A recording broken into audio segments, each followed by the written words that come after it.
بسم الله الرحمن الرحیم. الحمد لله کفی و سلام علی عباده الذین اصطفی.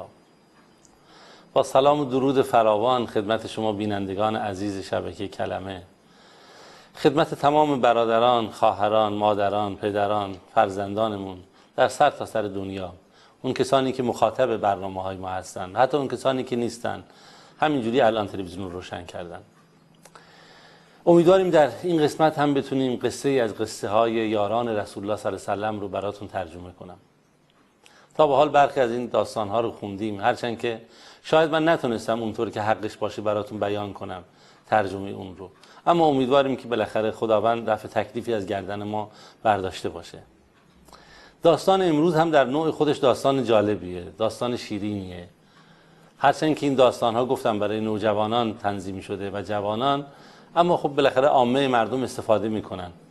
داستان امروز ما داستان پیرمردی هست از یاران رسول الله، پیرمردی که سنش بالای 60 ساله. داستان خانم پیری هست از اصحاب پیامبر که همسر این پیرمرد هست. انشالله بعد از این که ما آیاتی رو خوندیم درباره فضایل صحابه میرسیم به داستان و داستان رو با هم ترجمه خواهیم کرد. خب این عادت معمول ما بودش، قبل از هر چیزی حدیثی را از رسول الله صلی الله علیه و سلم با هم میخونیم، چون این احادیث، این آیات همه با هم مرتبطن، همه بیان یک مطلب رو میکنن، بیان بندگی الله رب العالمین، بیان دستور خداوند که به پیامبرش رسول الله صلی الله علیه و سلم نازل کرده، بیان برنامه‌ای که شاگردان پیامبر اون برنامه رو به خوبی اجرا کردن، خوب تشخیص دادن، خوب فهمیدن. چرا که مخاطبین اول قرآن، مخاطبین اول پروردگار یاران رسول الله صلی الله علیه و سلم هستن و اگر اونها نتونستن دین خوب بفهمن، پس دیگه کی میتونه دین خوب بفهمه؟ اگر اونها نتونستن به دین خوب عمل کنن، پس دیگه کی میتونه به دین خوب عمل کنه؟ اگر اونها نتونستن به تکلیفشون عمل کنن، به بندگی خودشون عمل کنن، دیگه چه کسی توانایی داره که بندگی بکنه یا تکالیف خودش انجام بده؟ حدیثی از رسول الله صلی الله علیه و سلم نقل شده. این حدیث رو امام احمد نقل کرده، امام مسلم این حدیث رو آوردن، امام ابو داوود، امام نسائی رحمهم الله علیهم اجمعین. حدیث با این مضمونه. خوب گوش کنید، نگاه کنید، بحث ارتباط فرهنگ دینی عصر رسول الله صلی الله علیه و سلم، نسل اولیه، جیل قرآنی فرید، نسل منحصر به فرد قرآنی و فهم اونها از دین و این داستانها و این آیات همه با هم مرتبطه. رسول خدا صلی الله علیه و سلم حدیث رو بیان میکنه: من مات ولم یغزو ولم یحدث نفسه بغزو مات علی شعبة النفاق. خدا رحم بکنه به حال ما. رسول خدا صلی الله علیه و سلم میفرمایند که من مات، کسی بمیره، کسی از این دنیا بره، عمرش به پایان برسه، وارد این دنیا میشه، زندگی میکنه و عمرش تموم میشه، ولم یغزو، و وارد جهاد نشه و جهاد نکنه و پیکار نکنه با کفار، یا اینکه ممکنه شرایط جهاد براش فراهم نشه، ولم یحدث نفسه، جهاد نکنه، یا اینکه در درون خودش آرزوی جنگ با کفار رو نداشته باشه، آرزوی جنگ با ستمگران رو نداشته باشه، آرزوی جنگ با مشرکین رو نداشته باشه، مات علی شعبة النفاق، بر یک شعبه از شعبات نفاق از دنیا رفته.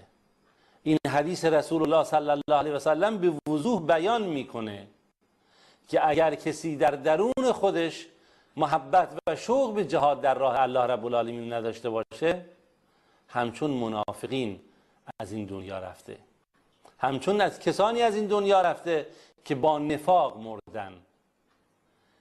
بدین معنا که انسان مؤمن هرگز هرگز هرگز از اوامر الهی سرپیچی نمیکنه. یکی از اون موارد اینه که انسان آرزو داشته باشه که بتونه در راه الله رب العالمین، در راه دین الله رب العالمین پیکار بکنه و جهاد بکنه و دفاع بکنه. و اصحاب پیامبر صلی الله علیه و سلم همینجوری بودن، همشون. داستان امشب ما گفتم داستان پیرمردی هست بالای 60 سال سن، معلول. حالا انشاءالله وقتش شد این داستان رو با هم میخونیم و ترجمه میکنیم. پیرمردی که این مفاهیم رو در حدیث، این مفاهیم رو از گفتار رسول الله، از زبان پاک مبارک رسول الله صلی الله علیه و سلم شنیده و فهمیده و محبت اون رو در دل خودش پرورش داده. اینا احکام دین رو صحابه میگرفتن، در قلبشون جای میدادن، آبیاریش میکردن، رشدش میدادن، نموش میدادن، زیباش میکردن. قبلا اون آیه رو خوندیم، آیه‌ای که خداوند اشاره میکنه که حتی باغبان از این باغ زیبای خودش، از این مزرعه زیبای خودش به شگفتی میاد، که همون صحابه پیامبر بودن. قلبهای اونها پاک بود، مثل قلبهای ما نبود. درون اونها پاک بود. اونها برای مؤمنان خیرخواهی میخواستند و برای دشمنان آرزوی هدایت داشتند. اونها روی زمین اومده بودند تا انسان رو نجات بدن از کفر، از شرک، از بدبختی. امروز ما با شرایط بدی در دنیا مواجه شدیم. به ویژه در کشور ما ایران، متاسفانه نسل جوان ما توسط تبلیغات ماهواره‌ای، توسط برنامه‌های تحریک کننده، توسط دشمنان از قسم خورده اسلام، توسط افرادی که نمیخوان این نسل هدایت بشه، جوانهای ما رو، ذهنشون و فکرشون رو به جای دیگه سوق میدن.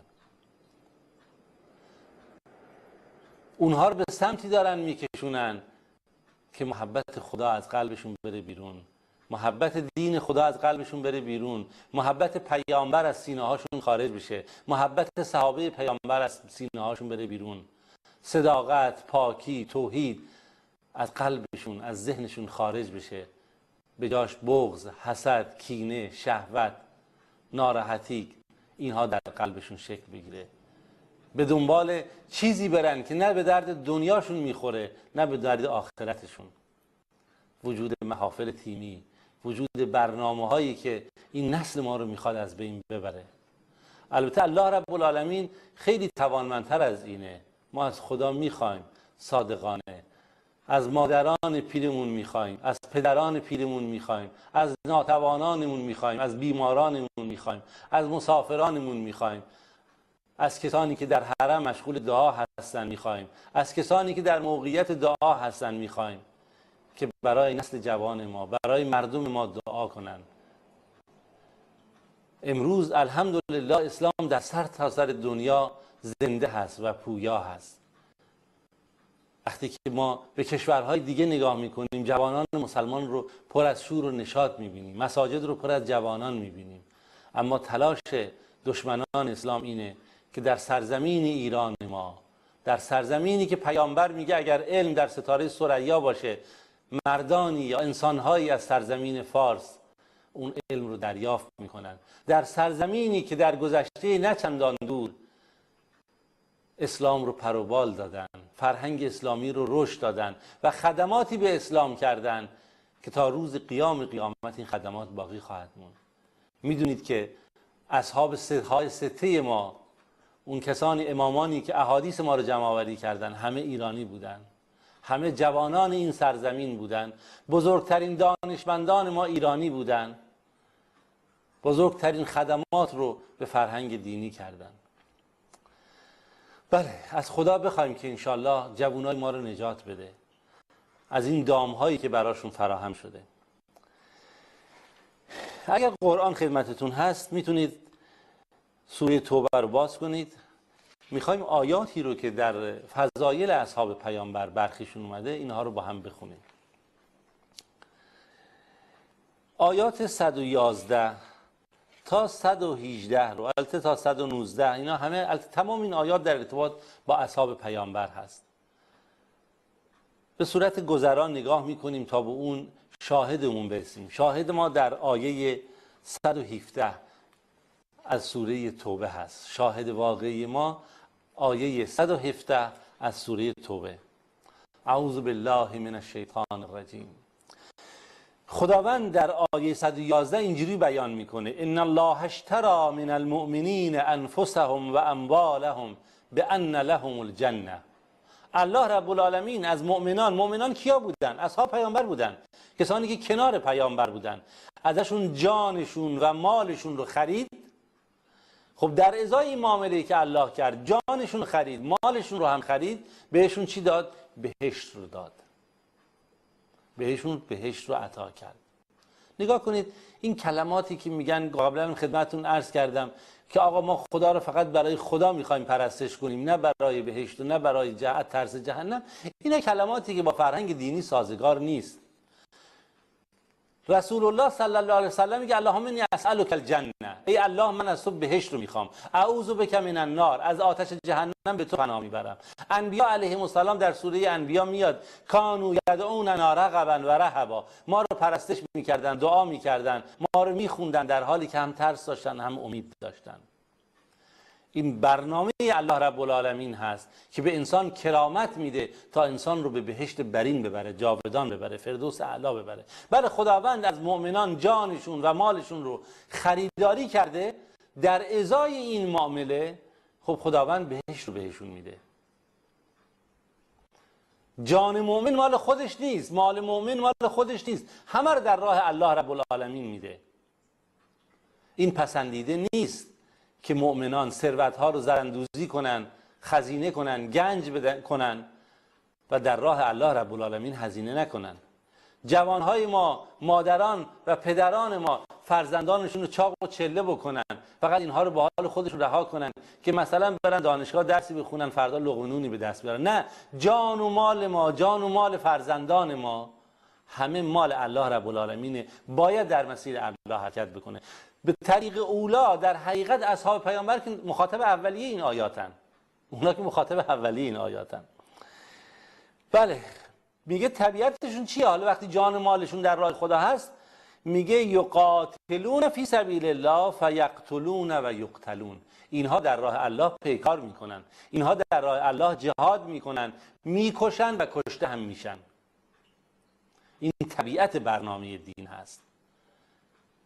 وقتی که حق انسانها رو نمیدن، وقتی که انسانها رو زیر ظلم و ستم و فشار و شکنجه قرار میدن، آیا راه دیگری وجود داره؟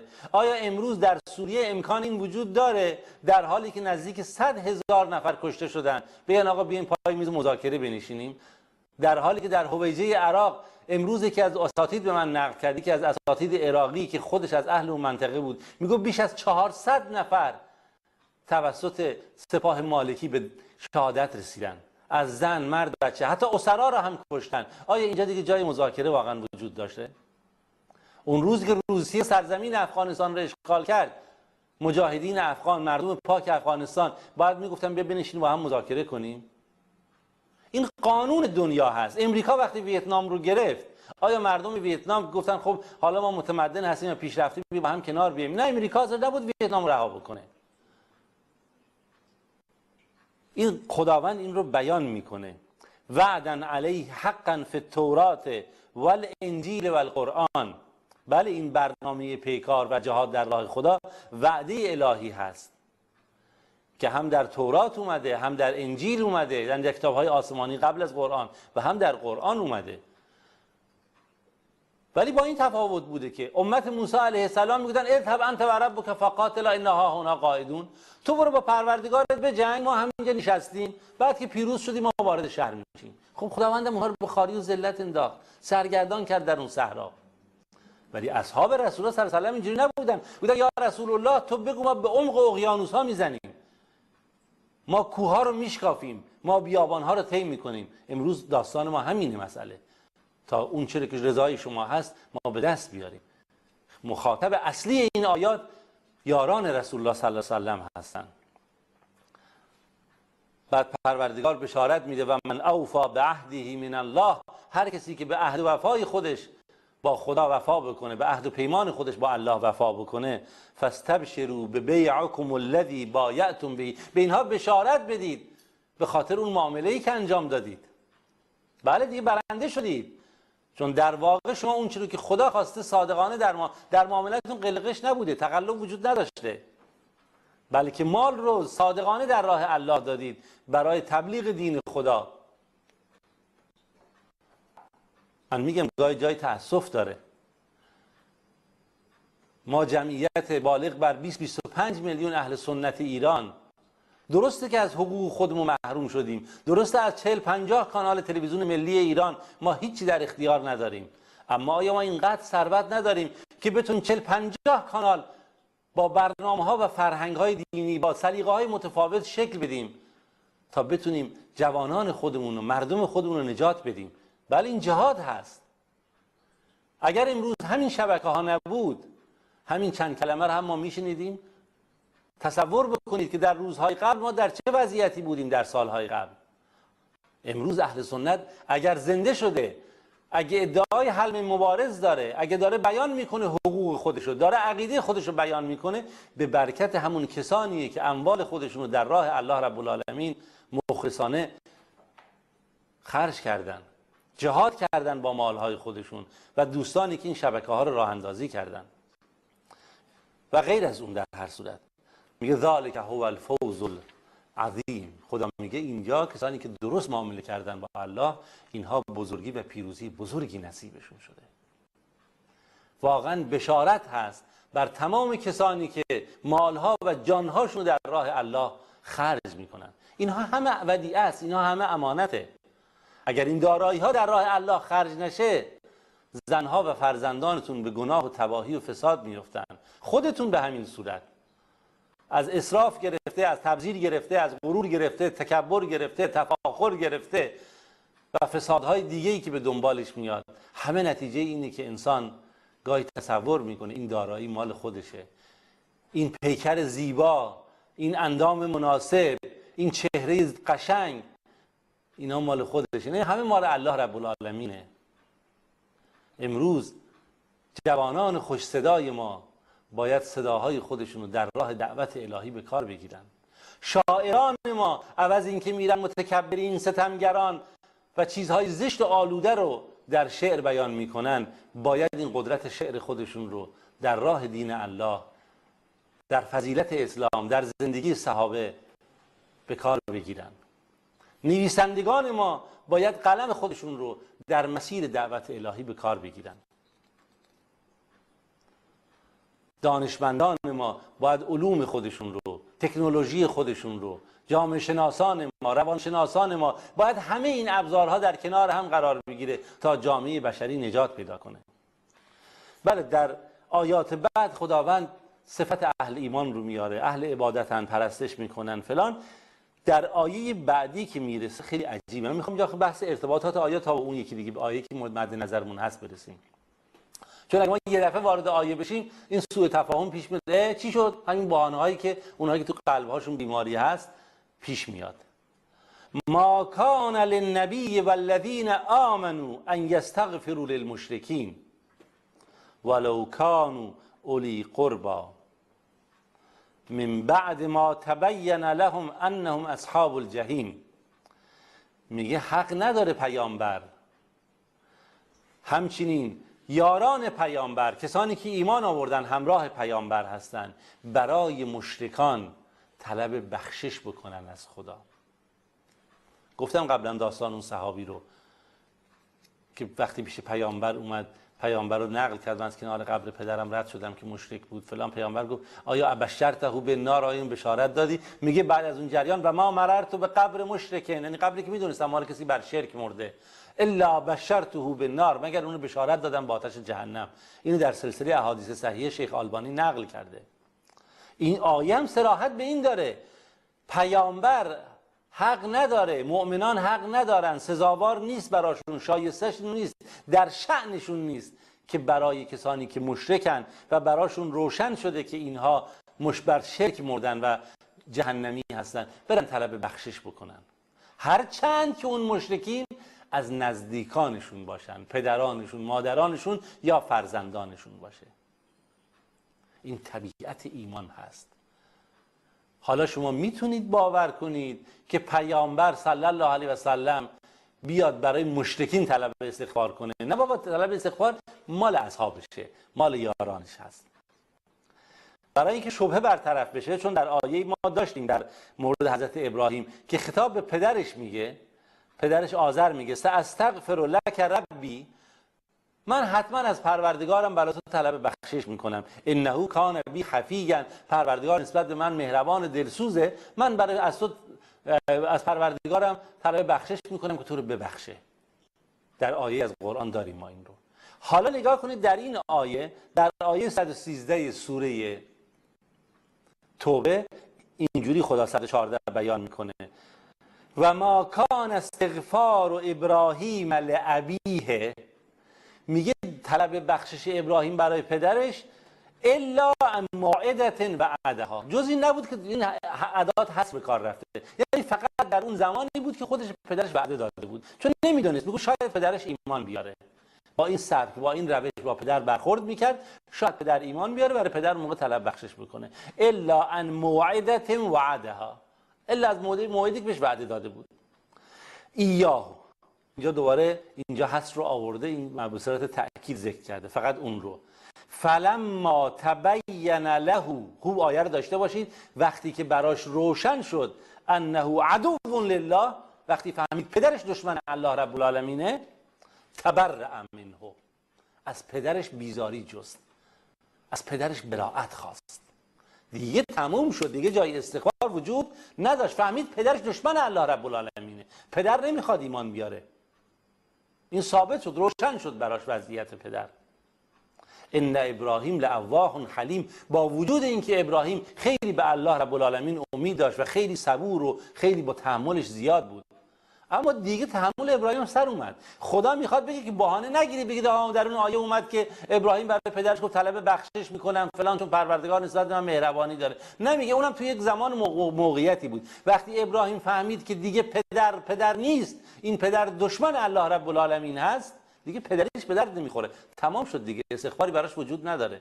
میخواد دوباره اشاره به این بکنه که پیامبر و مؤمنان نمیتونن طلب بخشش بکنن برای مشرکان، وقتی که براشون مشخص میشه این شخص دیگه مشرک، دیگه ایمان نیاورده یا به همین شرک مرده از دنیا رفته.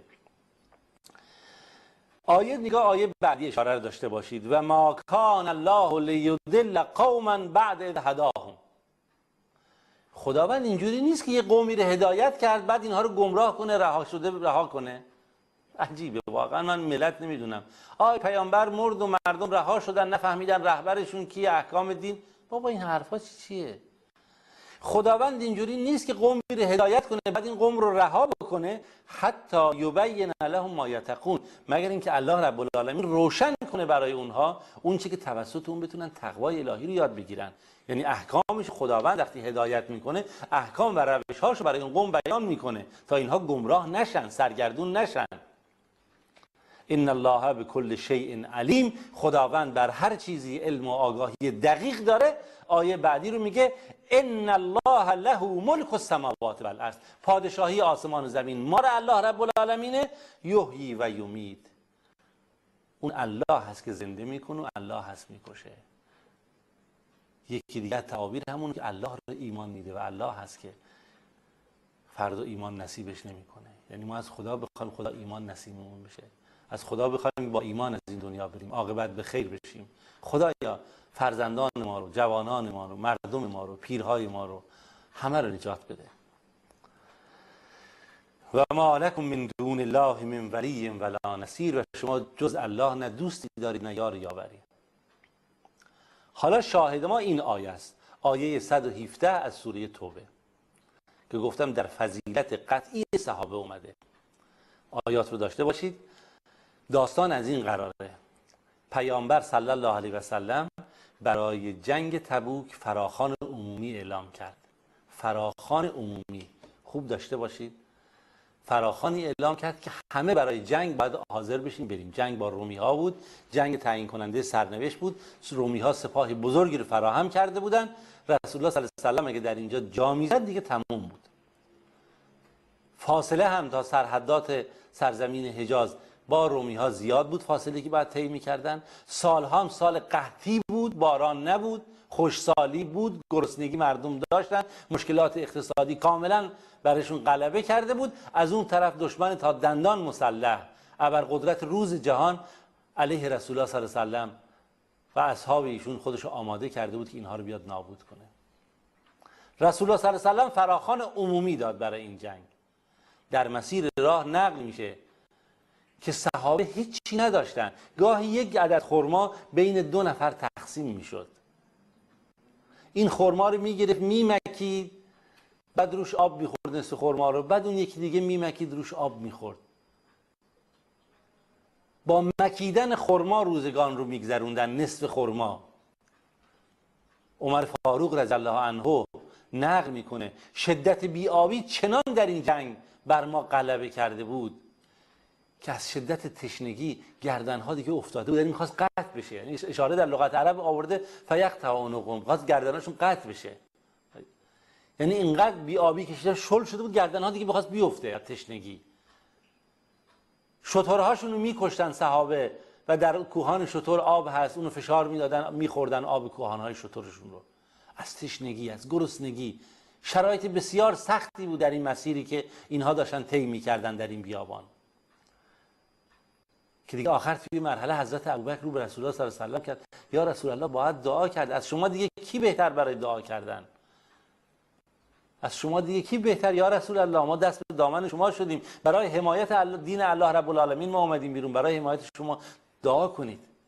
رسول الله صلی الله علیه و سلم دست به آسمان بلند کردند و دعا کردند و باران الحمدلله سرازیر شد. ظرف‌هاشون رو صحابه پر از آب کردن، وسایلی که داشتن و آب نوشیدن. بسیار شرایط سختی بود. طبیعیه که انسان در اون شرایط خیلی ها ممکنه دچار ناتوانی بشن، خیلی ها دچار ناامیدی بشن، با توجه به اینکه منافقین هم همیشه وجود دارن برای اینکه ذهن ها رو منحرف بکنن. حالا تعبیر آیه الله رب العالمین داشته باشیم، آیه داشته باشیم. در این جریان یه اتفاقی افتاد. گفتم بعضیا دچار سستی شده بودن، دچار این شده بودن که ممکن بود دچار ضعف و ناتوانی بشن، دچار نتونن مقاومت بکنن، دچار شک و تردید شده بودن. گفته میشه اینهایی که تازه اسلام آورده بودن و به سپاه مسلمانان ملحق شده بودن. بعضیا میگن نه، انسان حالت طبیعی انسانه. اما برخورد الله رب العالمین رو نگاه کنید. لقد تاب الله علی النبی والمهاجرین والانصار الذين اتبعوه في ساعة العسرة. الله رب العالمین رو کرد به پیامبر خودش، زمینه توبه و انابت رو برای پیامبر خودش فراهم کرد و زمینه توبه و برگشت رو برای مهاجران و انصاری که همراه پیامبر بودن. مهاجر انصار که هم صحابه پیامبرن. میگم دیگه نقل شده به جز پیرزنها و افراد معلول و بیمار همه در این جنگ شرکت داشتن. انصاری که الذین تبعوه، اونهایی که از رسول الله صلی الله علیه و سلم پیروی کردن، همراه پیامبر بودن. فی ساعة العسرة، آیه خیلی زیبا، یعنی این بهترین کلام الله رب العالمین در این بیان هست. جمیله. در سخت‌ترین ساعت، در ساعت سختی، در ساعت رنج. این به صورت مضاف مضاف الیه اومده، نه اومده به صورت صفت بیاره. میخواد بگه که شدت سختی خیلی شدید بود.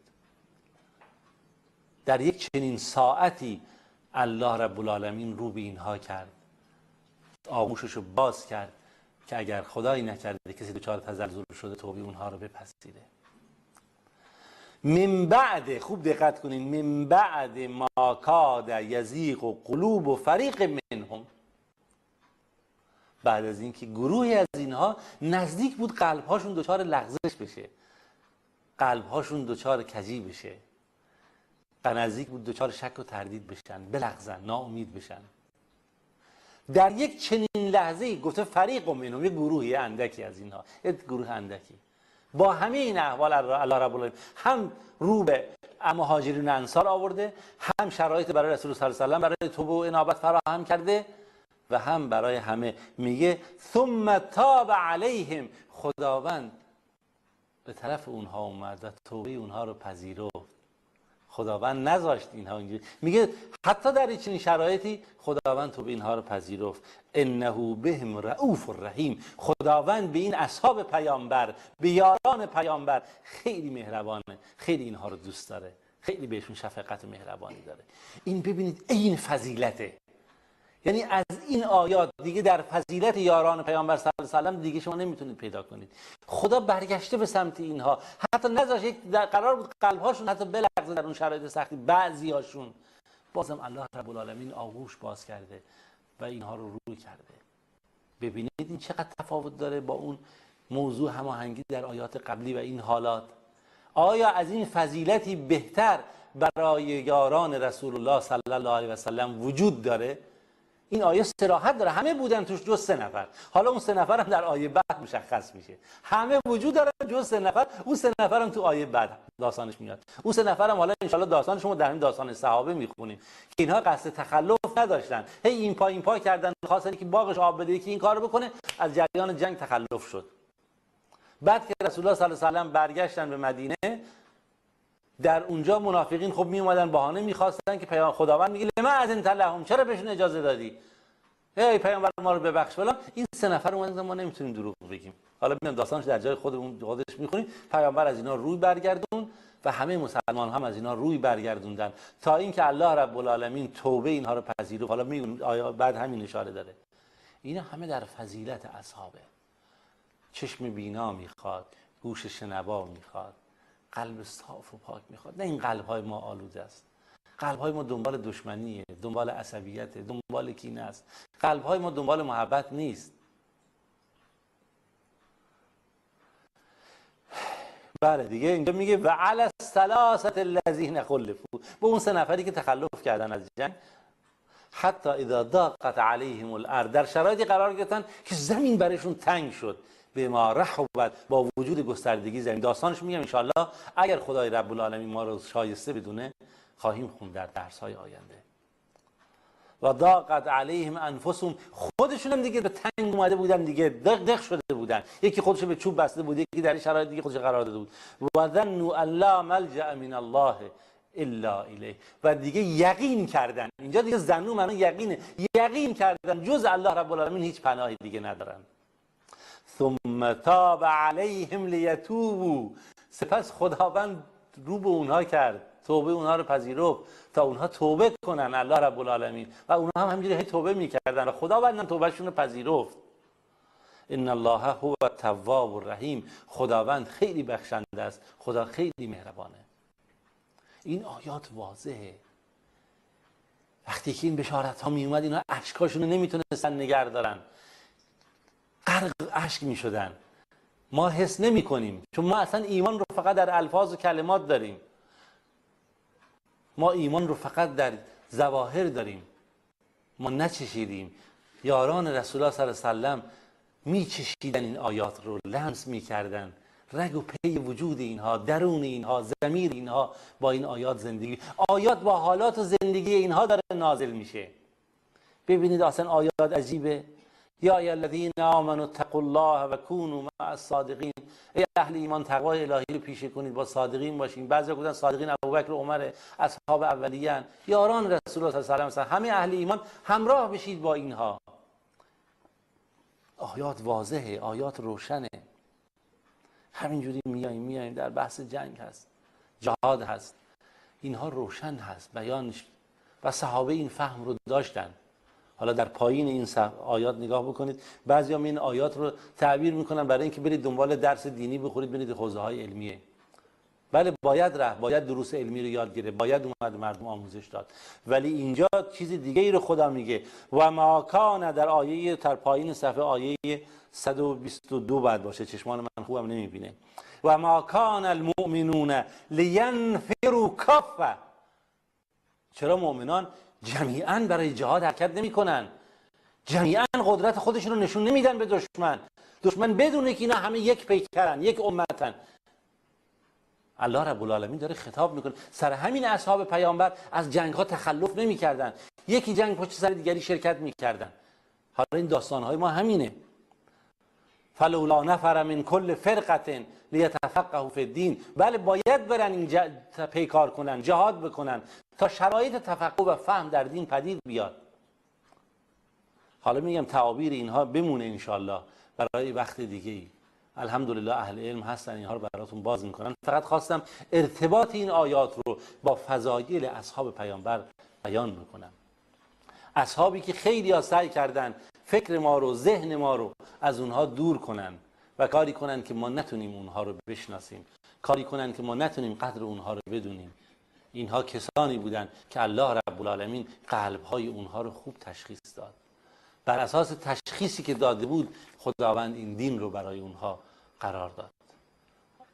خب برای اینکه خستگی هم در بکنید یک میان برنامه با هم میبینیم انشاءالله. امیدوارم پای تلویزیوناتون بنشینید و این داستان رو از دست ندید. بعد از دیدن این میان برنامه میریم سراغ داستان.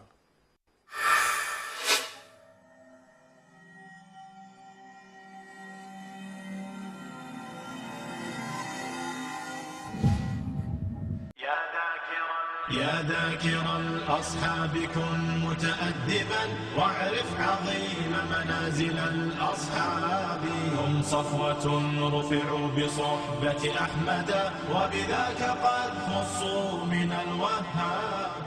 مصاحبه با نایف شرحان، خواننده سرود یا ذاکر الاصحاب، شنبه ساعت 21:30 به وقت تهران و 20 به وقت مکه مکرمه از شبکه جهانی کلمه. يا ذاكر الأصحاب كن متأدبا واعرف عظيم منازل الأصحاب هم صفوة رفعوا بصحبة أحمد وبذاك قد خصوا من الوهاب.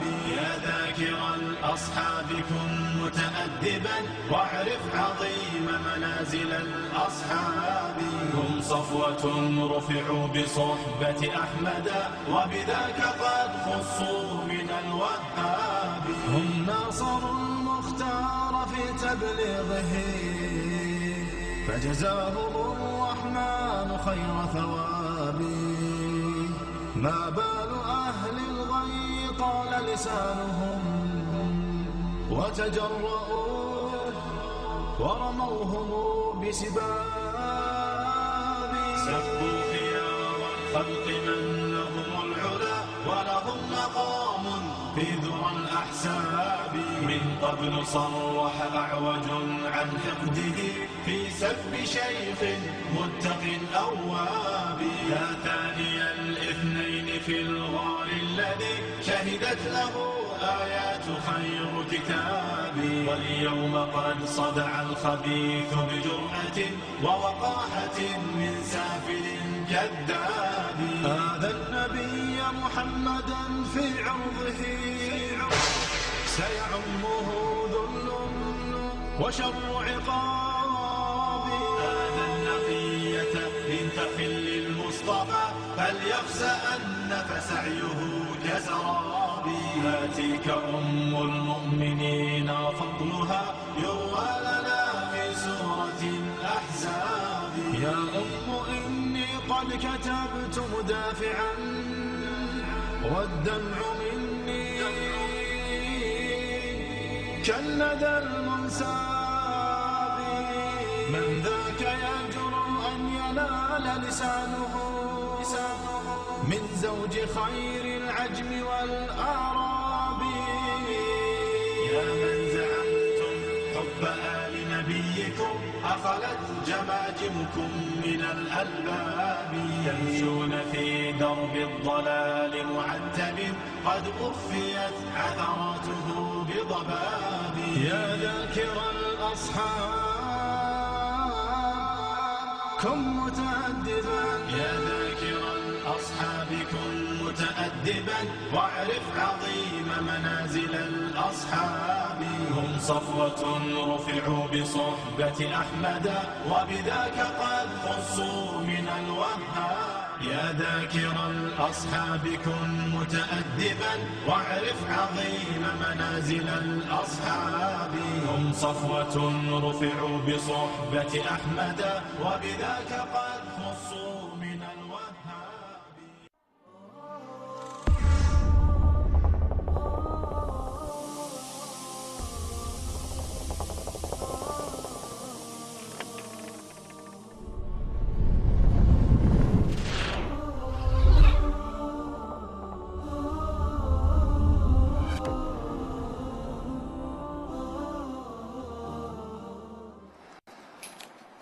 بسم الله الرحمن الرحیم. با سلام مجدد خدمتتون. به وعده‌ای که داده بودیم انشالله عمل میکنیم اگه خداوند ما رو لایق بدونه. داستان صحابه امروز ما داستان صحابی خاصیه. پیرمردی که تصمیم گرفته با پای لنگش بهشت رو طی کنه. به اصطلاح ما در بهشت قدم بزنه. پیرمردی که با پای لنگ خودش میخواد در بهشت قدم بزنه. داستان صحابی بزرگوار عمرو بن جموح با هی جیمی در آخر. عمرو بن جموح، پیرمردی که میخواد با پای لنگ خودش بهشت رو طی کنه. بله، عمرو بن جموح در واقع داماد عبدالله بن عمرو بن حرام هست. عبدالله بن عمرو بن حرام، اینا همه شخصیت های برجسته اسلام هستند، یاران ویژه رسول الله صلی الله علیه و سلم. خدایا ما رو با اینها محشور کن، ما رو لایق بدون که واقعا اینها رو دوست داشته باشیم. بله، عمرو بن جموح میگه یکی از بزرگان و سران مدینه بود در زمان جاهلیت. اینجا کلمه یثرب رو به کار برده. خب من دوست ندارم زیاد این کلمه رو به کار ببرم. از سران مدینه النبی بود در عصر جاهلیت و یکی از سروران قبیله سلمه بود و میشه گفت ایشون در واقع در رأس این قبیله میتونست قرار داشته باشه و یکی از بخشنده ترین و بزرگوارترین افرادی بود که در مدینه بود و دارای جوانمردی ویژه‌ای بود. از خودش گذشت میکرد، خرج میکرد، چه در زمان جاهلیت چه حالا. و در زمان جاهلیت اینجوری رسم بود که وقتی کسی ثروتمند بود، پول داشت، مثل که الان میرن ماشین گرون قیمت میخرن، خونه لوکس میسازن و نشون میدن اون ثروت خودشون رو. بعضی هم شنیدم برای خودشون مسجد ویژه میسازن، مثلا بگن آقا کنار قصر ما این مسجد هم وجود داره. اون موقع هم ثروتمندان قریش و دیگران برای خودشون، البته من قصدم توهین نبود، خدای نکرده، به مسجد محل بندگی خداست، ولی بحث من این بود که گاهی غرور و تکبر حتی مظاهر عبادت رو هم برای انسان تبدیل میکنه به گناه. خدا ما رو نجات بده از ریا و خودنمایی و تکبر و فخر فروشی. بله، این بین ثروتمندای قریش رواج داشت که برای خودشون یا اهل به قول دوران عرب جاهلی که اون بزرگانشون برای خودشون بت‌های خاصی رو درست می‌کردن. مثلا اگه بتی مشهور بود، منات بود، مناف بود، یا مثلا لات بود یا عزا بود، برای خودشون باز یک مظهری از این، یک کپی اصطلاحاً درست می‌کردند و در خونه‌هاشون قرار می‌دادن با چوب‌های گرون. ایشون هم همینجوری برای خودش یک بتی درست کرده بود، یک تمثیلی درست کرده بود از یکی از این مظاهر بت که معروف بود. نویسنده میگه منات، اما در بیشتر کتب من دیدم مناف اومده. از بت مناف برای خودش با گرونترین چوب‌ها داده بود، شکل اون درست کرده بودن، گرانترین روغن‌ها و عطرها رو به این میمالید، در یک محلی خاصی از خونش گذاشته بود و پرستش میکرد. میرفت بهش تبرک میجوز، میرفت میگفت تو که نزد خدا محبوبی، خدا که تو رو دوست داره، یا وجیها عند الله، تو که آبرو داری، اشفع لنا عند الله، برو پیش خدا واسه ما شفاعت بکن.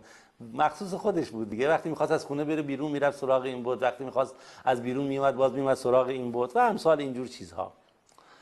و خیلی سعی میکرد در مسیر زیبا کردن این بت خرج بکنه. تا میشنید یک عطر گرانبهایی اومده سری میرفت میخرید، یه روغن ویژه اومده سری میرفت اینو میخرید میآورد و این بت رو این چیکار میکرد؟ با این عطر و روغن معطرش میکرد و خوشگلش میکرد. عمر عمرو بن جموح از 60 گذشته بود. الان درست زمانیه که یادتون باشه در داستان‌های قبلی خوندیم که رسول الله صلی الله علیه و سلم مصعب بن عمیر رو به مدینه فرستاد تا دعوت اسلامی رو در بین مردم رشد بده و آموزش بده، مردم رو به این سمت دعوت بکنه و اونها رو آگاهی بده.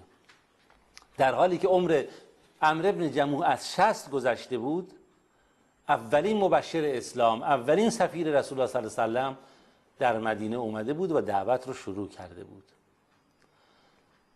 بعضی جاها گفتن 4 پسر داشته، اینجا نقل شده 3 پسر داشت. معوذ، معاذ، خلاد. معوذ، معاذ، خلاد. و یه دوستی هم داشتن این پسراشون، اسم اونم بود معاذ. هر 4 تا اینها توسط مصعب بن عمیر مسلمان شده بودن. تنها با اینجا ختم نشده بود، بلکه مادر اینها هند دختر حرام هند ابن عمرو ابن حرام، این هم مسلمان شده بود، این هم ایمان آورده بود، اما عمرو ابن جموح از ماجرا خبر نداشت. هند خیلی قصه میخورد، ناراحت بود از اینکه میدید همشون ایمان آوردن و پسرش ایمان، که همسرش ایمان نیاورده. میگفت نکنه همسر من در این سن پیری معلول هم بود، یک پاش هم لنگ بود، نکنه در این سن پیری این شخص از دنیا بره، با این کفر و شرک بره و جهنمی بشه. همش نگرانش بود و از طرفی هم نمیدونست چی کار بکنه. خیلی دوست داشت که شوهرش هم ایمان بیاره، اما این پیرمرد بسیار شخص لجبازی بود، ولی از طرفی انسان فهمیدی هم بود، گفتیم اهل بخشش و مروت اینها بود. از اون طرف عمرو بن جموح متوجه شده بود که بله دارن گروه از جوانهای مدینه و اهل مدینه دارن به سمت این دین جدید میان و دارن از مصعب بن عمیر پیروی میکنن و دین آب اجدادی خودشون رو رها میکنن، دست از این قبرها و زیارتگاه ها دارن برمیدارن. خب دلش میسوخت، اونم نگران بود مبادا که بچه‌هاش وقت دست از دین بردارن، به قول خودش بچه‌هاش مرتد بشن، یا هم فکر میاد که همسرش هم ممکنه طرف مصعب بن عمیر رفته باشه. یه روز به همسرش گفت هند، گفت چیه؟ گفت نگاه کن نذاری پسراتی وقت برن اطراف این مردی که اومده اسمش مصعب بن عمیره تا من در مورد یه تصمیمی بگیریم، ما چند نفر باید جمع بشیم یه فکری بکنیم این چیکار داره میکنه، تمام شهر ما رو به هم زده، تو تا اون موقع نذار این بچه‌هات باشون ارتباط بگیره. زنش گفت چش، سمعا و طاعتا، هر چی بگی شوهر عزیزم من حرف تو گوش میکنم، حرف توئه، اما بذار یه چیزی رو برات بگم. گفت چیه؟ گفت پسرت معاذ چیزی رو از اون شنیده، مطالبی رو از اون شنیده، در اون مورد میخواد صحبت بکنه. یه دفعه گفت وای نکنه معاذ رفته با اون بیعت کرده، نکنه معاذم رفته دین آب اجدادیش رو رها کرده. زنش که میدونست شوهرش آدم حساسیه و لجبازیه به قول ما، دلش سوخت براش. گفت نه بابا، نه پیرمرد اینجوری نیست، بلکه اون توی یکی از این مجالس شرکت کرده و حرفایی رو از اون شنیده، اونا رو حفظ کرده، یادش مونده، خوبه تو اینها رو گوش کنی، پسرت صدا بزن بیاد، اشکال که نداره گوش بکن، اون که نیومده دین آب اجدادیش رها بکنه. خب ببین چی گفت، شنیده، حداقل ببینیم چی بوده ماجرا با هم دیگه. گفت باشه، صدا زد، گفت پسر جان بیایید. معاذ اومد، گفت چی شنیدی از مصعب بن عمیر؟ شروع کرد به خوندن. بسم الله الرحمن الرحیم، الحمد لله رب العالمین، حمد و ثنا و سپاس و ستایش همه مال الله رب العالمینه. الرحمن الرحیم، اللهی که خیلی بخشنده، خیلی مهربانه، خیلی دلسوزه برای بنده هاش. مالک یوم الدین، اللهی که صاحب روز قیامت هست.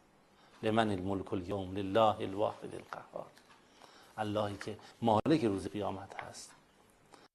ایاک نعبد و ایاک نستعین، ای الله فقط ما از تو رو پرستش میکنیم، فقط برای تو کرنش میکنیم، فقط برای تو بندگی میکنیم و فقط هم از تو کمک میخوایم، نه از کسی دیگه.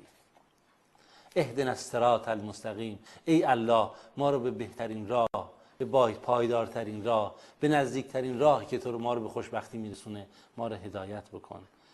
صراط الذین انعمت علیهم، راه اون کسانی که ای الله تو بهشون نعمت دادی، خوشبختشون کردی، راه پیامبرانه، راه خوشبختا.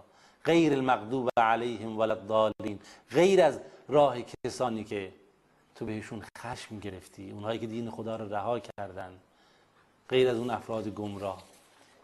وقتی که این آیات رو خوند عمرو بن جموح چه سخن قشنگی، چه سخن زیبایی، آدم لذت میبره وقتی این سخن رو میشنوه. آیا همه صحبت‌های این مرد همین جوریه؟ معاذ گفت بابا کجاشو دیدی؟ هنوز شیرین‌تر از این هم میتونی بشنوی، قشنگتر از این هم هست. البته همه آیات قرآن شیرینه. دوست داری بریم با این مرد بیعت کنی؟ همه قوم و فامیل دوستات همه رفتن باش بیعت کردن، فقط ما موندیم بابا تا ما هم بریم باش بیعت کنیم، حرفای خوبی میزنه. یک کمی این پیرمرد ساکت شد و بعد گفت نه، من هیچ کاری رو نمی کنم. من عادت کردم هر کاری که انجام میدم برم با این امامزادم مشورت کنم، معذرت میخوام، برم با این بتم مشورت کنم، برم با این بت مشورتی بکنم، ببینم این مناف چی میگه. وقتی باهاش مشورت کردم ببینم هر چی اون گفت من اون موقع تصمیم میگیرم. این پسر جوونش معاذ گفت بابا این بت که نمیشنوه، این که چوبه، کره، گنگه، لاله، این حرفا چیه؟ برو از حرف من تمام کارام همیشه با این بت مشورت کردم، هر چی اون مشورت داد همون کارو میکنم. باش. عمرو بن جموح رفت به سمت این بت خودش مناف و با اون شروع کنه مشورت کردن. میدونید مشرکین چه کار میکردن؟ مثل که امروز ساحران و جادوگران و منحرفان از این کارها ابزارها استفاده میکنن، سحر و جادو و کلک و رمال بازی و پیشبینی و پیشگویی و مردم رو به فریب انداختن ارتباط با شیاطین و جنیان. خب اونا هم این کارا رو میکردن. رسم داشتن معمولا یک پیرزنی رو که ارتباط با جنیان داشت یا حالت روانی داشت یا حالت به قول خودشون بهش الهام میشد به اعتقاد اونا، میومدن پشت این بت میذاشتن، مردم میرفتن با بت مشورت میکردند و اون پیرزن در اون حالت غیر عادی خودش چرت و پرتایی میگفت و اینا بر اساس همون تعبیر میکردن، میگفتن بله اینجوریه، یا شاید شیاطین القا میکردن یا جنیان. ها این بنده خدا که دیگه پیرزنی تو خونه‌اش نداشت و رفت پیش این بت و در برابرش ایستاد و با همون پاش لنگ بود و پای دیگرش همینجوری خودش رو سر پا نگه داشت و بعد گفتش که خیلی میلنگی داخل، پاش واقعا لنگ بود اون پای دیگرش، یعنی بیش از حد. از بت تعریف کرد تو خیلی خوبی، تو محبوب خدایی، تو نزد خدا آبرو داری، تو انسان صالحی بودی، خداوند بهت خیر و برکت داده، به خداوند بهت کلید چی رو داده، چه داده، این چیزایی که مردم سر زیارتگاه بلدن بگن. شروع کرد به این بت این حرفا رو زدن. گفت خودت که میدونی این کسی که امروز به مدینه اومده از مکه، هدف اصلیش تویی و امثال تو. دشمنیش با شما هاست، با ما نیستش. غیر از شما با کسی دیگه دشمنی نداره. اون اومده تا ما رو از پرستش شما بت‌ها دور کنه، از این که ما شماها رو واسطه بین خودمون و خدا بکنیم ما رو دور کنه، بگه آقا خدا نیاز به واسطه نداره، میخواد شما رو بزنه کنار. میدونی که هدفش چیه. منم دوست ندارم با این بیعت کنم، اما چیزهای خوبی شنیدم ازش، اومدم با تو مشورت کنم که اگر تو اجازه میدی خب منم برم باهاش بیعت کنم ببینم چیکار. اجازه نمیدی که هیچ. بگم وایسا تو نه ساکت، این بوته که حرف نمیزنه، تکون نمیخوره، خبری نمیرسه. گفت نکنه تو از من عصبانی شدی ها؟ منو ببخش آقا، منو ببخش، من معذرت میخوام، دیگه کاری نمیکنم تو اذیت بشی. چشم، من اصلا دنبال اون شخصم نمیرم، دیگه مزاحم تو هم نمیشم تا ببینم چی میشه. رفت و این بت رو کنار گذاشت. بچه‌های عمرو بن جموح که گفتیم معوض و خلاد و معاذ، دوستشون هم که معاذ بود، معاذ بن جبل، اینها با هم گفتن خب چیکار کنیم؟ این بابا که دست از این بت بر نمیداره، سالهاست با این بت زندگی کرده، کنار این زیارتگاه دخیل بسته، خرجش کرده، باهاش زندگی کرده، ازش کمک خواسته. اینی که اینجوری اینقدر به این وابسته است، اینجوری کار تموم نمیشه. گفتن چیکار کنیم؟ گفتن کمی کاری میکنیم که دست از این بت برداره. باشه چیکار؟ شاید کاری کنیم که محبتش از این بت کم بشه، به سوی ایمان بیاد. پدر که شب خوابید، یواشکی این بچه‌ها با دوستشون اومدن. خب بت بزرگی بود دیگه، در واقع اومدن این بت رو برداشتند و انداختن تو یک چاله‌ای بود که اهل اون محله آشغالاشون رو میریختن. اومدن این انداختن تو اون چاله، با سر انداختنش تو چاله و بعد هر کی رفت سر جای خودش. فردا که طبق عادت معمول این اومد وارد خونش بشه ببینه چه اتفاقی افتاده، دید بت سر جاش نیست، این ورگشت اون ورگشت، عصبانی شد، داد و بیداد میزد، خشم و سرصداش رو داد میزد، کجا رفته این بت من؟ کی بت منو دست داده؟ کی این منافع برده جا به جا کرده؟ کجا هست؟ همینجوری این ور اون ور میگشت و تهدید میکرد. یه دفعه بیرون از خونه اومد دید این بت افتاده توی این چاله آشغال‌ها و کثافت‌هایی که اونجا وجود داره. عصبانی شد، همینجوری داد و بیداد میکرد. بالاخره با هر بدبختی بود این بت رو از اونجا در آورد و دوباره شستش و تمیز کرد و روغن زد و عطر زد و بت دوباره سر جاش گذاشت. گفت قسم به خدا اگه من بدونم کی باهات این کارو کرده بیچارهش میکنم، خارش میکنم، بدبختش میکنم. خیلی براش سخت بود دیگه، علاقه داشت، وابسته بود به این.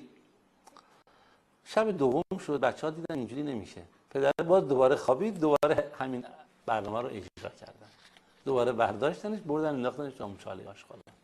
باز روز بعد، روز از نو روزی از نو، پدر گشت و باز رفتید اونجا پیدا کرد و باز اینو شست و آورد سر جاش. چند روز پی در پی همین اتفاق افتاد. دیگه بی‌حوصله شد عمرو بن جموح، دیگه گفت اینجوری نمیشه، دیگه من حوصله‌ام تموم شده. رفت شمشیرشو برداشت، بچه‌ها گفتن میخواد چیکار بکنه، رفت طرف بت، شمشیرشو آویزون کرد گردن بت، گفت این توی شمشیر. تو اگه نتونی از خود دفاع بکنی دیگه فایده نداره. من هر روز دارم میگردم که تو رو پیدا بکنم تو این آشغال دنیا فلان، چه فایده؟ تو بعد از ما نگهبانی کنی، ما داریم تو نگهبانی میدیم. نشد دیگه، شمشیر انداخت گردنش، گفت امشب دیگه هر کی خواست به تعرض کنه بزن کلکشو بکن. رفت و با خیال راحت خوابید. بچه‌ها که دیدن اینجوریه دوباره اومدن شمشیر رو از گردن این بت در آوردن. این دفعه یه سگ مرده پیدا کردن، این سگ مرده رو بستن به این بوته، یعنی درست با تناب اینو حلق‌آویز کردن، اصطلاحا ما میگیم محکم دوتا رو به هم چیکار کردن، بستن کنار هم اینجوری جفت کردن. بعد این بت این دفعه بردن تو یک چاله چاهی، دیگه چاله نبود، یک چاه بزرگی بود که آشغالا رو میریختن، بعد مثلا میپوشوندن که جلوی آلودگی هم گرفته بشه، کاری که امروز خیلی شاید نمیکنن شهرداری‌های ایران. آشغالا رو میریزن بیرون و مردم آلوده میشن. این دفعه اومدن اینو با همین سگ مرده انداختن توی این چاه. فردا که بلند شد عمرو بن جموح رفت شمشیرش اونجاست و از بت خبری نیست. اینور اونور رفتید این دفعه این افتاده تو چاه فاضلاب و کثافت‌ها با یک سگی هم بسته شده دیگه. بله، خداوند رب العالمین دیگه محبت این بت رو از دل این عمرو بن جموح بیرون آورد. شروع کرد یک شعری رو خوندن: والله لو كنت الها لم تكن انت و کلب وسط بئر فی قرن. قسم به خدا اگه تو آدمی بودی، تو میگم تو معبودی بودی، تو عددی بودی، تو به درد کاری میخوردی، امروز با این سگ تو این فاضلاب تو این کثافت‌ها نبودی. و همینجوری شعرهای دیگر رو میخونه، میگه از تو بیزارم، تویی که اینقدر بدبختی نمیتونی خودتو نجات بدی. شکر خدایی که چون الله رو میشناختن، شکر اون اللهی که دارای قدرت هست، اللهی که روزی میده، اون اللهی که من از گمراهی نجات داد و بعد از این من دیگه خودم در گروی شما بت‌ها و زیارتکده ها اینها قرار نمیدم. بله، خداوند این چنین کرد که عمرو بن جموح شیرینی ایمان رو چشید. اما این پیرمرد همش ابراز پشیمونی میکرد. بیش از 60 سال از عمرش گذشته بود و نگران بود چطور این عمر رو بر شرک و گمراهی گذرونده. با جسم خودش، با روح خودش، با دارایی خودش، با فرزندان خودش، با همسر خودش، با همه رو به سوی ایمان آورده بود. تمام قبیلش ایمان آورده بودن. رفت اصلا بعد بلافاصله بین قبیله گفت من شهادت میدم اشهد ان لا اله الا الله اشهد ان محمد رسول الله. حتی برخی نقل کردن وقتی که این سری آخر دید با سگ افتاده توی چاه اینجوری عصبانی بود، سرگردون بود، بعضی بهش خندیدن تا کی میخوای این کارا رو بکنی، برگرد به سوی هدایت. آیاتی از سوره یوسف رو براش خوندن. بله، بالاخره عمرو بن جموح این پیرمرد ایمان آورد. اما داستان ما تازه میخواد شروع بشه. ایمان آورد این پیرمرد، اما گفتیم ایمانی به معنای واقعی. بحث اصحاب پیامبر ها، من و شما نیستیم. یارانی که جانشون، مالشون، روحشون، خانوادهشون، همه چیزشون رو در راه الله هزینه کردن و خرج کردن. داستانی نقل میکنن در مورد بخشندگیشون. میگه از رسول صلی الله علیه و سلم گروهی بودن از قبیله همین بنی سلمه، اومدن پیش پیامبر صلی الله علیه و سلم سوالی کردن. بعد پیامبر گفت من سیدکم، سید شما کیه، بزرگتون کیه تو قبیله بنی سلمه؟ گفتن الجد ابن قیس، فلانی هست، ابن قیس هست، اما علا بخل فیه، این کمی بخیله، اون آدم تنگ دست، یعنی بخشنده نیست.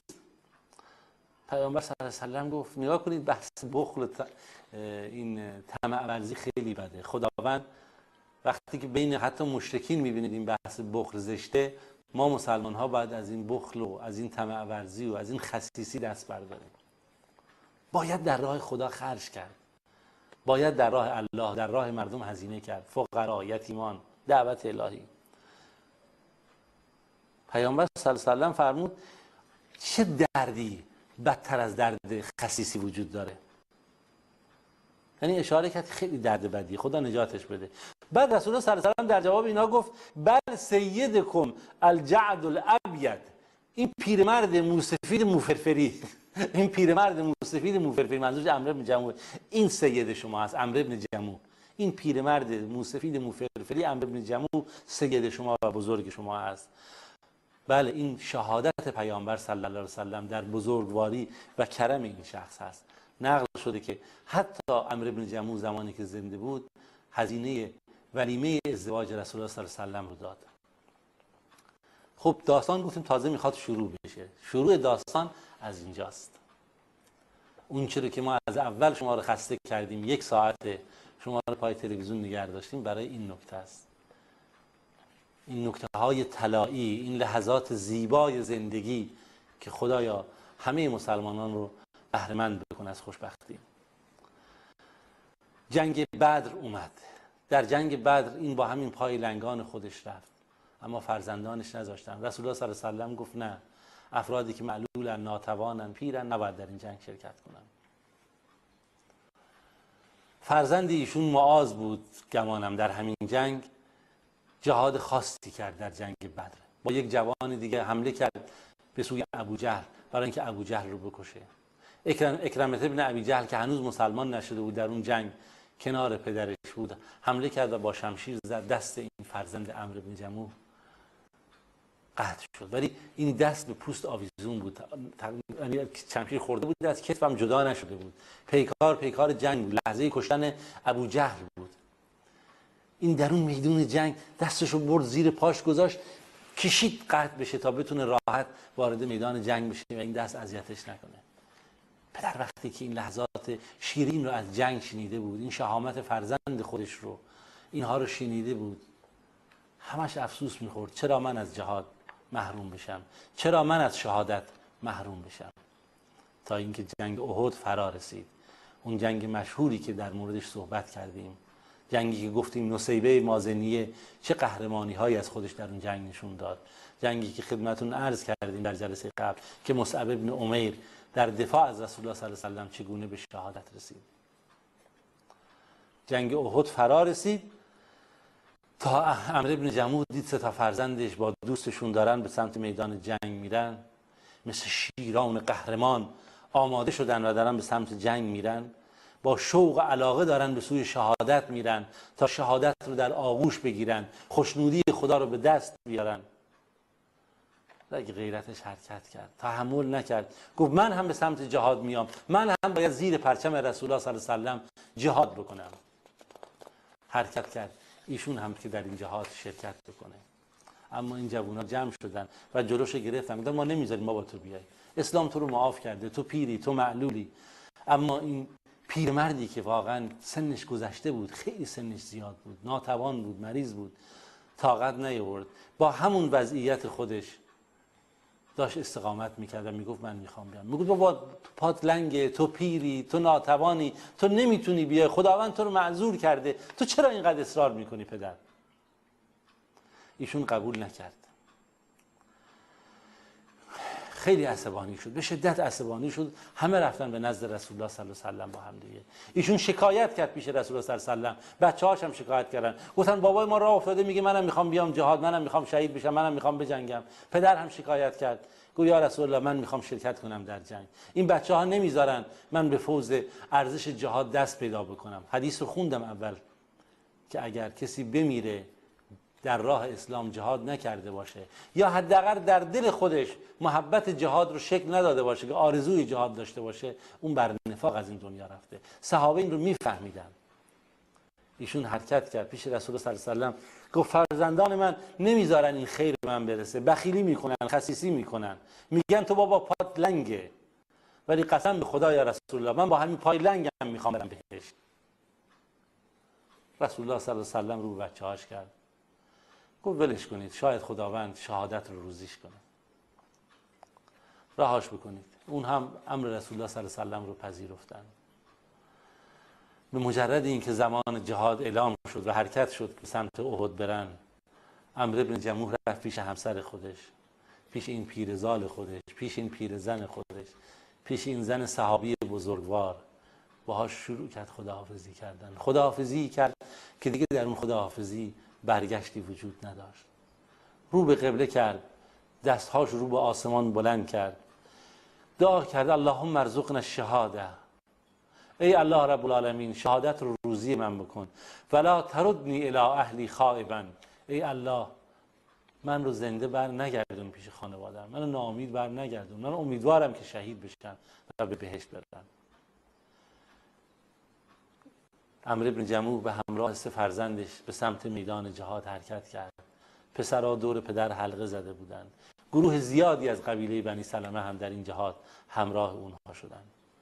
زمانی که میدان جنگ به شدت داغ شده بود و مسلمان ها از همه طرف محاصره شده بودند، تعداد کثیری از اطراف رسول الله صلی الله علیه و سلم پراکنده شدند، اما عمرو بن جموح رو دیدن که در صف مقدم در دفاع از رسول الله صلی الله علیه و سلم ایستاده، روی اون یه پای سالمش وایستاده و همینجوری میپره و فریاد میزنه، روی یه لنگش، به اصطلاح ما روی یه لنگش میپره، فریاد میزنه انی لمشتاق الی الجنه، انی لمشتاق الی الجنه، من آرزوی بهشت دارم، من آرزوی بهشت دارم. پشت سرش هم پسرش خلاد حرکت میکنه و میجنگن. همچنان که از رسول الله صلی الله علیه و سلم دفاع میکنن، هر مشرکی که در برابرشون قرار میگیره اون رو به هلاکت میرسونن، تا اینکه این پدر و پسر بر میدان زمین جنگ به شهادت میرسن. بین شهادت این پدر و پسر زمان زیادی طول میکشه، هر دو با هم به شهادت میرسن. این لحظه ای بود که قبل از این جریان رسول الله صلی الله علیه و سلم رو به صحابه کرد قبل از جنگ: قوموا الی جنة عرضها السماوات والارض اعدت للمتقین. ای اصحاب من، ای یاران من، به پا خیزید، پیکار کنید به سوی بهشتی که فقط عرض اون به اندازه آسمان ها و زمینه، که خداوند خاص متقین، خاص شهدا کرده. بعد از اینکه جنگ به پایان رسید، رسول الله صلی الله علیه و سلم به سمت شهدای احد رفتن تا اونها رو دفن کنن. رو به یارانش کرد رسول الله صلی الله علیه و سلم، گفت این شهدا رو همینجوری بذارید، با همین لباسهاشون، با همین خونها و همین زخمهایی که رو بدنشونه. فانا شهید علیهم فخلوا بدمائهم و جراحهم، اینها رو با همین خونها و زخمهاشون بذارید، من شهادت میدم به پاکی اینها. سپس رسول الله صلی الله علیه و سلم حدیث رو فرمود: ما من مسلم یکلم فی سبیل الله، هیچ مسلمانی نیست که در راه خدا زخمی برداره، آسیبی برداره، جراحتی برداره، الا جاء یوم القیامه یسیل دما، مگر اینکه روز قیامت این حاضر میشه و خونش همینجوری جریان داره. کلون اللون و کلون زعفران، خون این خونی که سرازیر شده از این زخم، میگه مثل رنگ زعفران، خیلی خوش رنگه، خیلی شفافه، خیلی قشنگه. و ریح کریح المسک، بوی این هم مثل بوی مشک و عطر میمونه. رسول الله صلی الله علیه و سلم وقتی دید که از اون ورم عبدالله ابن عمرو بن حرام، برادر زن همین عمرو بن جموح، فوت کرده. این دوتا با هم خیلی دوست بودن در دوران زندگی. گفت این دوتا در زندگی با هم بودن، همدیگر رو دوست داشتن، کنار هم بودن، این هر دو رو با هم دفن کنید. رسول الله صلی الله علیه و سلم گفت: قسم به کسی که جان من در دست اونه، والذی نفسی بیده، قسم به کسی که جان من در دست اونه، لقد رأیته یطأ فی الجنة بعرجته، من میبینم عمرو بن جموح رو که با پای لنگش تو بهشت داره قدم میزنه. بله، خداوند از عمرو بن جموح راضی شد و اصحاب بدر خدا ازشون راضی شد و شهادت رو نصیب اونها کرد و نور رو در قبرهای اونها خداوند قرار داد. نقل شده 46 سال از این ماجرا گذشت، از دفن اصحاب بدر. بعد از 46 سال باران شدیدی اومد، قبرستان احد رو که شهدای احد در اون دفن بودن، آب باران اونجا رو پوشوند. مسلمان ها هر کسی که قبرهای خودشون میشناخت رفتن که شهدایی که اونجا دارن مردگان خودشون رو بردارن و در جایی دفن کنن. اغلب جنس اجساد سالم و نرم و تازه بود. جابر ابن عبدالله ابن عمرو ابن حرام، یعنی پسر عبدالله ابن عمرو که برادر زن عمرو ابن جموح باشه، این در اون روز زنده بود. این رفت تا این هم جسد پدرش رو از اونجا در بیاره به جای دیگه انتقال بده. وقتی قبر رو باز کردن دیدن که عبدالله ابن عمرو ابن حرام و عمرو ابن جموح هر دو در قبر قرار گرفتن، در حالی که تازه از جسدهاشون مثل که تازه خوابیدن و در خواب هستن و زمین هیچ آسیبی بدن اونها نرسونده، کربها و حیوانات اصلا تکونی نخورده این جسد و همچنین لبهای اونها پر از خنده از شهادت هست. با لبانی سرشار از خنده. این سرنوشت یاران رسول الله صلی الله علیه و سلم بود. از خدای رب العالمین میخوایم که تمام بندگانش رو محبت دین، محبت رسول الله صلی الله علیه و سلم و محبت اصحابش رو نصیبشون بکنه. ما بگم باز فراموش کردیم این دعا رو بگیم در ابتدا: خدایا ما اصحاب و یاران رسول تو رو از صمیم قلب صادقانه دوست داریم، صمیمانه دوست داریم. از شما میخوایم به خاطر این محبتی که ما نسبت به اونها داریم، به خاطر این عمل صالحی که از ما صادر شد در محبت اونها، در اون روز محشر، در اون روزی که پرونده اعمال ما سیاه است و شرمنده ایم کنار شما، ما رو مورد بخشش و رحمت قرار بدید. همه شما رو تا هفته آینده به الله رب العالمین میسپارم تا انشاءالله فرصتی دیگه. سبحان ربک رب العزت عما یصفون و سلام علی المرسلین. آمین آمین آمین.